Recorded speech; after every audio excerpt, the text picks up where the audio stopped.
fahamarinana manandratra ny firenena. Ry ava-malala ao amin'ny tompo dia mbola faly mandrakariva mionanao indray amin'izao marainy alahady izao ary dia manonantrany ny fiadanan'ny tompo ho amin'ny olona tsirairay. Amen. Hivavaka isika. Ry tompo Andriamanitra eo faly mandrakariva izahay rehefa manana fotoana tompo sy anjara hizara ny afatrao koa dia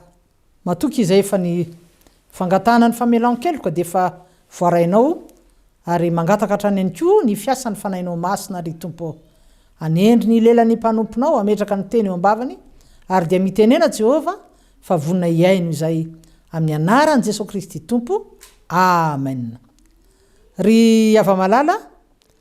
ny tenin'Andriamanitra izay ho jerentsika dia ao amin'ny bokin'ny Nehemia na ny marimarina koza moa dia tena ny bokin'ny Nehemia mihitsy mba tsy lazana hoe izy manontolo. Nehemia moa izay zaraintsika telo zany ny fandaharana ka ny fizarana voalohany dia ahitantsika fa tena olon'Andriamanitra izy olombavaka. Ny fizarana faharoa dia jerentsika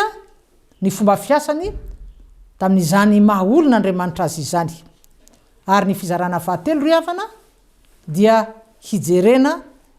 ny fitiava-tanindrazana tao amin'izany mpanompon'Andriamanitra izany. Ry havana,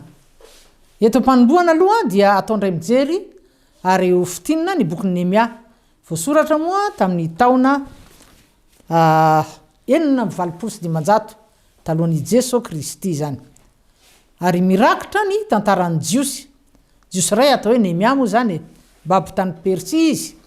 ary tafaverina soamantsara tany an-tanindrazany mba haninona hanarina ny tanindrazany izay eniny fa may kilan'ny afy ny vavahady ary nirodana tanteraka ny manda tao Jerosalema izany.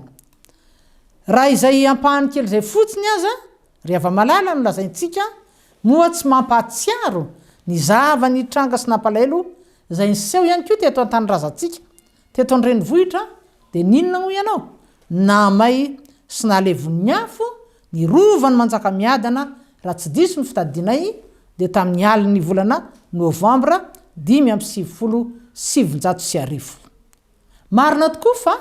voavoatra indray izany rovo izany ankehitriny. Na dia teo aza moa ny hevitra tsy mitovy ny fanipaka izay saika tsy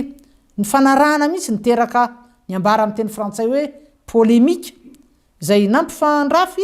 ankolafin'olona maro mpanao politika indrindra moa eny olona sy fikambanana samy hafa izay samy naneho ny heviny tamin'ny alalan'ny avy fahita lavitra ny hainao manjery ny réseaux sociaux samy hafa tamin'ny alalan'ny valan-dresaka nataon'ny mpanao gazety sy ny sisa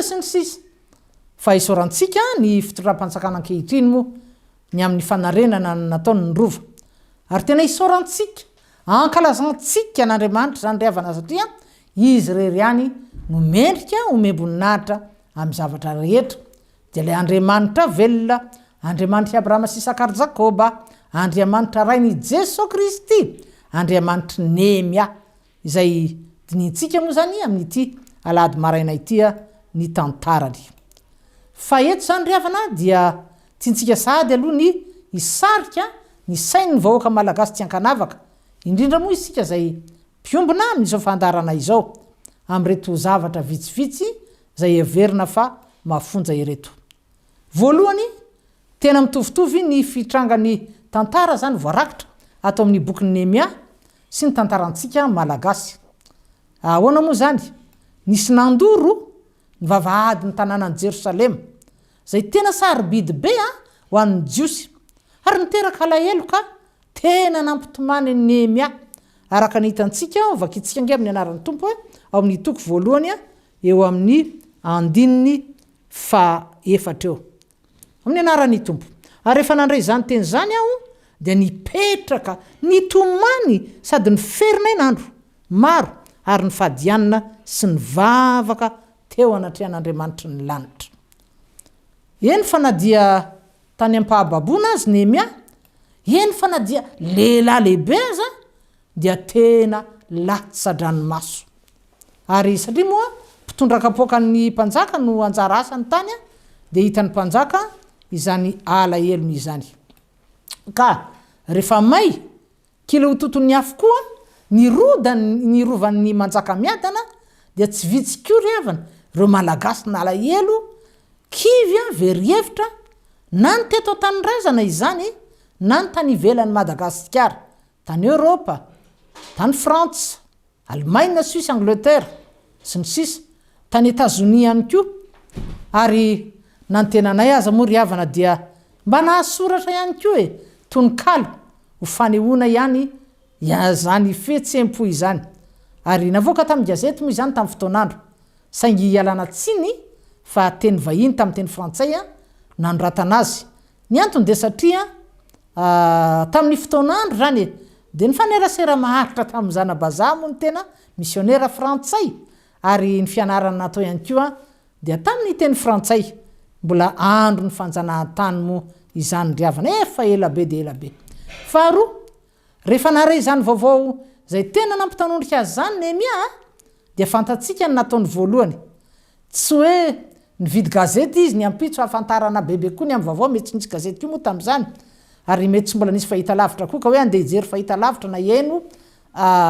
radio sy ny sisa fa inona nataony avy trano ianao nitodika tamin'Andriamanitra izy ny vavaka ny talao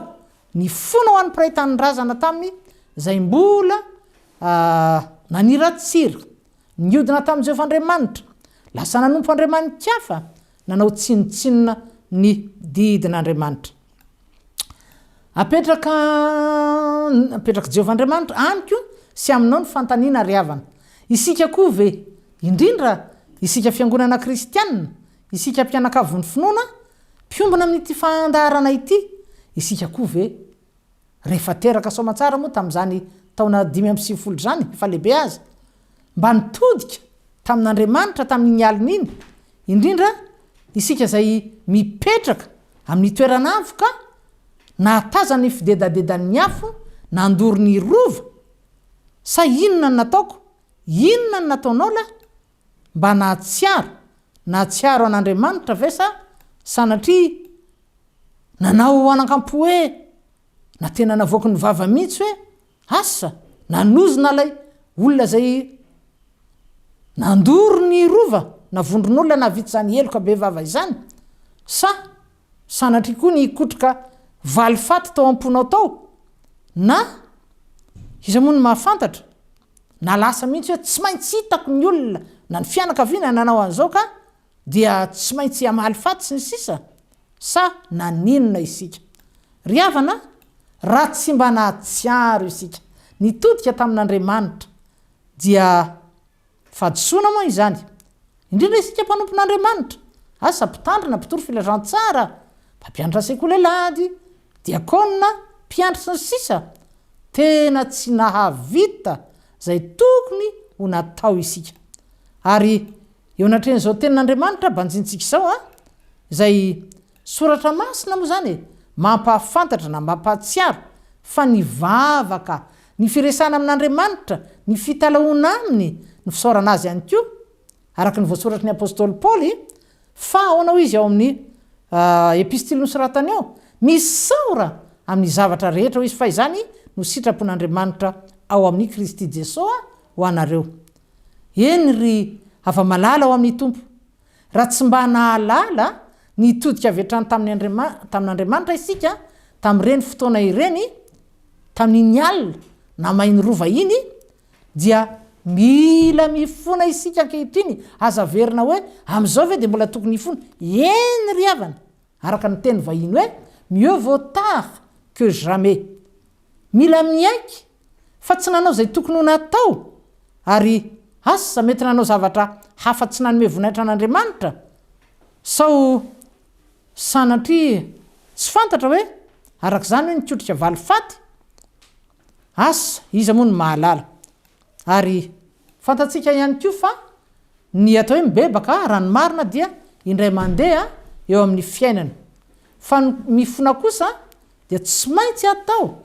isaky ny mampahafantatra na mampatsiaro antsika ny fanan'Andriamanitra na ihany koa ny tenan'Andriamanitra arak'izao hitantsika eto zao fa nisy fahadisoana natao ka tsy maintsy hifonana eo anatrehan'ny tompo ary noho ny fandininany tantaran'ny Nehemia moa dia fantatsika ny tokony ataontsika. Ny fizarana faharoa dia jerentsika ny tena fiainan'ny tena olon'Andriamanitra, ny fomba fiasan'ny tena olon'Andriamanitra, izany hoe ny tena atao hoe mpanompo matoky an'Andriamanitra tahaka ny Nehemia. Araka ny hitantsika moa zany eto amin'ity boky ity. Ary rehefa malala ao amin'ny tompo. Misy andininy soratra masina maro izay hita atao anatin'ity boky ity zany mampiseho fa tena nazoto ny vavaka mandrakariva Nehemia. Zany hoe tena nanatanteraka mihitsy any amin'ny filazantsarany Liokany moa Jesosy Kristy ao amin'ny toko 7 manambara hoe fa tsy mety ozy izy nanao fanoarana izy dia nataony hoe tsy mety raha tsy mivavaka mandrakariva ka tsy reraka. Ary dia zay mihitsy no hitantsika teo amin'ny fiainan'ny Nehemia. Ohatra zao nyresaka tamin'ny mpanjaka satria izy moa ny andraikitra moa zany tany Pahababona tany Persia dia mpitondra ny kapoakany mpanjaka ka fantatry Nehemia zany fa izy zany na dia teo aza ny asany teo akaiky ny mpanjaka dia fantany atao hoe zanak'Andriamanitra, tsy hoe zanaka mpanjaka, tsy zanaka solombavam-bahoaka, tsy zanaka minisitra na zanaka filohana androm-panjakana fa zanaky ny mpanjaka rehetra na iza na iza, mpanjakan'ny mpanjaka, tompon'ny tompo. Rehefa malala voafetra moa ny fotoanantsika fa raha sitraka ao dia miangavy anao mihitsy mba hamaky sy amerina raha ohatra efa nahavaky ianao, amerina hamaky ity boky ny Nehemia ity fa sady tantara marina satria averina indray fa ny Baiboly tsy mitantara angano. Hafa moa ny hoe sary anohitra na ny fanoarana nataon'i Jesosy Kristy mba hampazava tsara ny fampianarany sy ny toroteniny. Fa ny bokin'ny Nehemia teo moa Nehemia tsy misy afa-tsy toko 12. Ho an'ny olona zatra mamaky boky, indrindra ho an'ny kristianina, zatra mamaky Baiboly sy mamadibadika Baiboly vetivety ihany no amakiny izany toko miisa 12 izany. Nehemia ozytsika dia tena olon'Andriamanitra, mpanompo matahotra an'Andriamanitra, olombavaka, olon'ny finoana, manana fahendrem-panahy ary nahita fity tamin'ny mpanjaka izy, nahita fity tamin'Andriamanitra. Jerentsika nge ny santionany hoe vavaka nataon'ny Nehemia ao amin'ny toko 1 ohatra eo amin'ny 15 ka hatramin'ny 120 dia misy vavaka lava be, tena lava be rehefa malala fa efa nentaniny ianao teo mba hamaky mihitsy ity boky ity. Dia manomboka eo amin'ny 15 ka hatramin'ny 120 ary lava be ka tsy hovakiana fa sady milaza nina moa izy ny fahalebiazan'Andriamanitra zany izy. Eny amin'ny 1 mifona izy noho ny fahotany zanak'Israely ary nampatsiaro an'Andriamanitra ihany koa ny teny fikasana nomeny an'i Mosesy tamin'ny fotoan'andro tamin'ny fahavelon'i Mosesy ho an'ny zanak'Israely. Ary any amin'ny farany indrindra izy eo amin'ny 120 dia mbola mamerina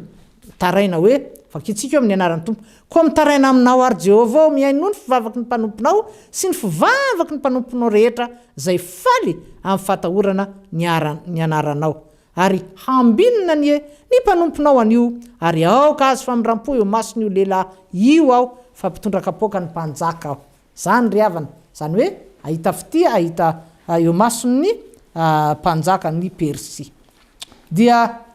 betsaka ny toko sy andin-tsoratra masina ho isika ahitana ny hoe olombavaka izy. Ao amin'ny toko 2 ohatra eo amin'ny 14 dia nanontany azy ny mpanjaka. Vakitsika amin'ny anaran'ny tompo izany. Dia hoy ny mpanjaka tamiko, inona ary nangatanao? Dia inona nataony aloha alohan'ny amaliana ny mpanjaka ho ianao? Dia nivavaka tamin'ny Andriamanitra ny lanitra ao aloha. Dia amin'ny 15 izy dia vao ny teny tamin'ny mpanjaka hoe raha sitraky ny mpanjaka ka mahita fiteo masonao ny mpanomponao dia alefaso ho an'ny joda aho ho any amin'ny tanàna misy ny fahasandrazako mba anamboarako an'izany. Zany hoe fantany ihany no avaly fa mbola naninona moa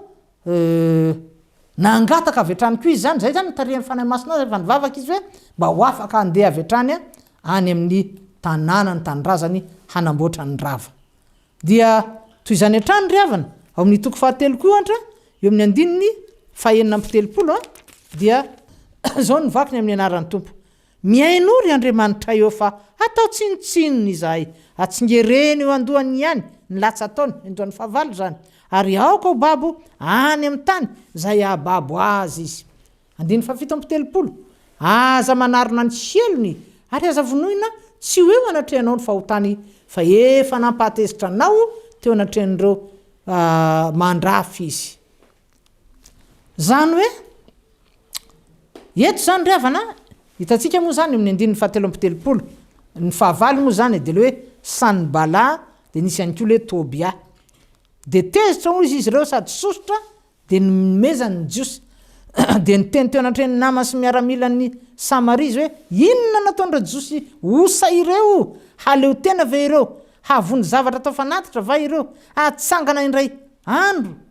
va ireo sy ny sisa sy ny sisa. Zany hoe inona nataon'izy ireo reto fahavalo reto naneso mba tsy ilazana hoe tahaka ny nanozona ny jiosy mihitsy azy kanefa tsy naondry Nehemia sy ny vahoaka jiosy nanao ny asa izany fa tahaka ny teny fotsiny anakapo hoe enoy izany ry azon-damosika eny ry havana nivavaka fitalahoana amin'Andriamanitra nampakary ny jiosy ireo tamin'ny fomba mahery vaika naneo fa tsy misy mitsoka zareo zany tsy misy nanaiky ho ampitahorina tsy natahotra fandrabarabin'ny fahavalo fa sady nano ny asa soamantsara ary tena nandritsahan'Andriamanitra ny keriny sy ny fitahiny. Fa ny zavatra koa iray ihany koa zany zay hitantsika eto amin'ny toko fahatelo manomboka eo amin'ny andininy voalohany ka hatramin'ny andininy faharoa amby telopolo dia inona no hitantsika eo ny fandraisana anjara ny vahoaka manontolo mba tsy ilazana hoe ny mponina rehetra mihitsy fa ny jiosy indrindra moa zay samy niara-ny entana hanika lavirary soamantsara ny asa. Ary eto dia hita fa tsy nisy diso anjara mihitsy satria raha mamaky ianao dia hoe ranona ny nanomboka dia izao ny nataony dia teoko nanarakaraka ny avy amin'ny taranaka tahaka an'izao dia nanao an'izao dia toy izany hatrany mandra-pahatonga ny amin'ny andininy faharoa amby telopolo. Fa arak'izany zany tena hoe niara-ny entana tsy nisy diso anjara ny zavatra ohatrany hoe mampalahelo sy mahagaga dia ny voalaza ihany eto amin'ity toko fahatelo ity eo amin'ny andininy fahadimy vakitsika amin'ny anaran'ny tompo. Ary manarakaraka io le olona teo aloha zany dia namboatra koa ny tekohita nefa ny olona ambonimbony teo aminy dia tsy nety nampiondrika ny vozony ho amin'ny fanompoana ny tompony. Zany hoe ny sarangan'olona manan-katao indray no ny avinavina tsy mba nandray anjara dia antsika zany mandinika fa zavatra miseho matetika koa izany maneran-tany. Ary isika eto amin'izao fandaharan'izao koa tsy diso mihitsy raha milaza fa isika teto Madagasikara koa ane ry havana nanao etsika toy izany toy izao hita eto amin'ny boky Nehemia zao tamin'ny fotoana namay ny rova ary tadiditsika tsara fa tena lava be ihany koa ny lisitra ireo olona nanao fanomezana fanarenana ny rova may ny tsy fantatro fotsiny dia ny hoe inona ny vita inona ny totosa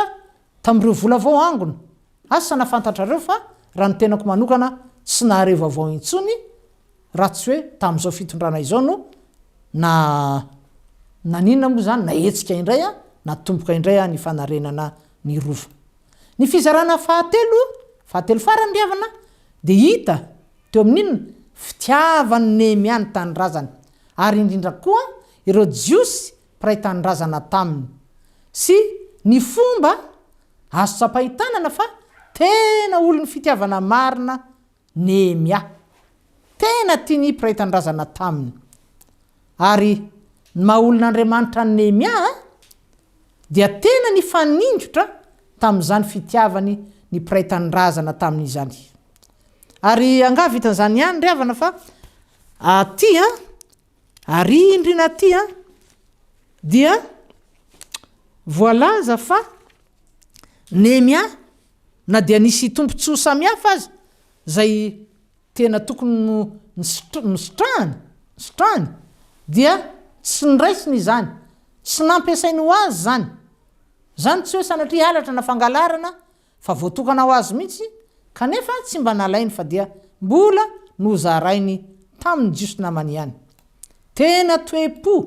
toe-tsaina mahatehidera no tao amin'ity mpanompon'Andriamanitra ity ny ankamaroan'ny olona maro mantsy-ankehitriny ry havana eny fa namilaza azo kristiana mpanompon'Andriamanitra azy zao dia any amin'ny fitadiavana tompontsoa ho an'ny tena mandrakariva zany ny masaka ho an-tsainy rehefa maninona moa zany voafidy izy na voatendry ananandraikitra amin'ny toerana iray asa amin'izao andro ankehitriny zao eto amin'ny tanindrazantsika na mbola misy olona ihany zay tia tanindrazana tia ny fireneny tahaka ny Nehemia kanefa rehefa mahazo toerana sanatria dia arak'izany fanehoana fitiavan-tena ny tena mibahana na am'resaka tao zany na mietsika tanterana fa to lasa voahilikilika ny mpiray tanindrazana ary dia tsy misy mihitsy tsy hitany hoe fanehoana fitiavana ny hafa eny ry havana na dia maro tokoa aza no milaza hoe kristiana dia toatakona tanteraka ny toe-panahy mampanaradia ny Kristia arak'izany efa nitenenina teo hoe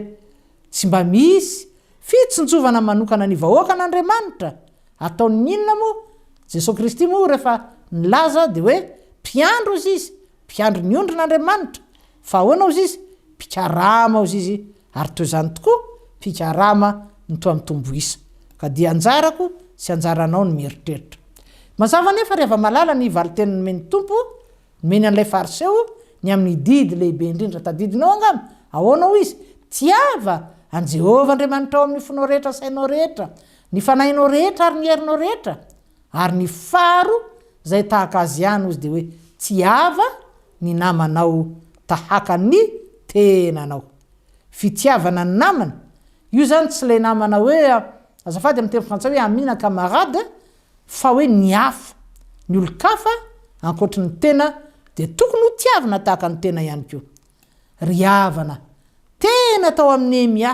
ary ny ainany tokoa ilay tenin'Andriamanitra manambara ato amin'ny baiboly ato fa fey ny fahatanterana rehetra ny fitiavana ary io fitiavana fey ny fahatanterana rehetra io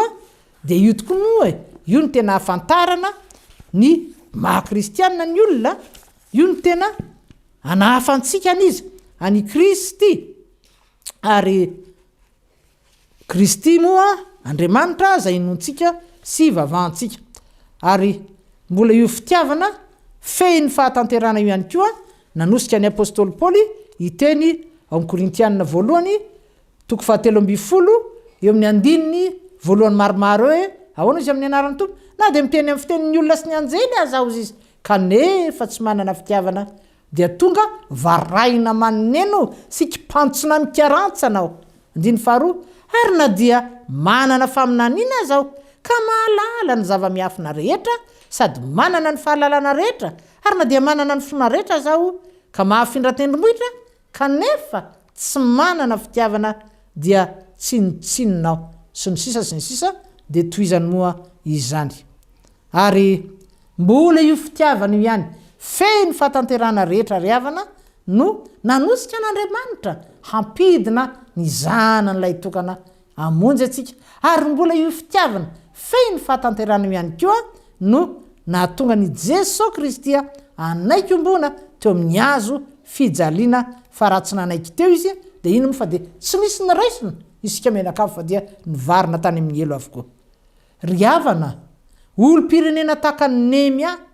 na mpitondra izy na vahoaka tsotra zany olona takan'izany ny tena tadiavin'Andriamanitra ho mpanompo sy hanompo ny hafa ary hifanompo amin'izao vanim-potoana efa mahantombotra ny fiafaran'ny zavatra rehetra izao. Vanim-potoana efa mahantombotra ny fiverenan'ny tompo. Koa engany ery ava-malala ny afatry ny tompo, ny tantaran'ny Nehemia zany, mba ho tafalatsaka tsara ao am-pontsika ary hanosika antsika hanana fiainam-bavaka matanjaka. Dia ho an'Andriamanitra irery ny voninahitra ary ho amintsika rehetra ny hery ny faherezana. Amen. Hivavaka isika ry havana. Andriamanitra rainay tsara indrindra. Misaotra sy mankasitraka anao izahay noho ny amin'ny Baiboly izay mirakitra tantaran'ny Nehemia. Zava-dehibe loatra ry Tompo ny ahafantaranay ny tantara tahaka an'izany mba azahoana ihany koa manana fiainam-bavaka ary indrindra ry Tompo manompo araka ny nambaranao fa izahay kristianina tokoa dia tsy natao ho tompoina fa hanompo tahaka anao Jesosy Kristy. Dia mankasitraka indrindra ry Tompo ary raha misy ny dera sy ny laza ny voninahitra izay fanaotra amin'ny taloha dia ho anao mandrakizay Andriamanitra ray zanaka fanahy masina. Amen. Dia manao fialomanao ho tahin'ny tompo ry havana ary afaka herinandro indray raha mbola tsy miverina eny amin'ny rano lanitra Jesosy Kristy. Veloma indrindra tompoko. Fahamarinana manandratra ny firenena.